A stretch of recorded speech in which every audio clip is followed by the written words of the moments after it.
আসসালামু আলাইকুম রহমতুল্লাহি বারাকাতু। আপনার সাথে কিছু বলতে চাই নামাজ বিষয়ে, যেমন জোহর, আসর, মাগরিব, এশা, ফজর।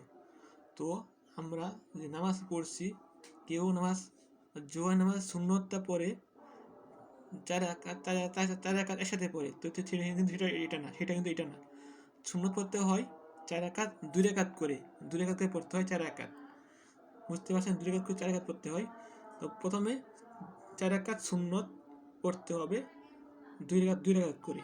দ্বিতীয় ফরজ 4 রাকাত জামাতে আদায় করতে হবে, জামাতে 4 রাকাত ফরজ, 2 রাকাত সুন্নত। আর আসরের নামাজ সুন্নত না পড়ে চলবে। আসরের নামাজ 4 রাকাত ফরজ, আর মাগরিব হচ্ছে 3 রাকাত ফরজ, 2 রাকাত সুন্নত। আর এশার নামাজ হচ্ছে 4 রাকাত ফরজ, 2 রাকাত সুন্নত, 3 রাকাত বেতার। আর ফজর হচ্ছে 2 রাকাত সুন্নত, 2 রাকাত 2 রাকাত ফরজ, 2 রাকাত সুন্নত, 2 রাকাত ফরজ, এই নামাজ।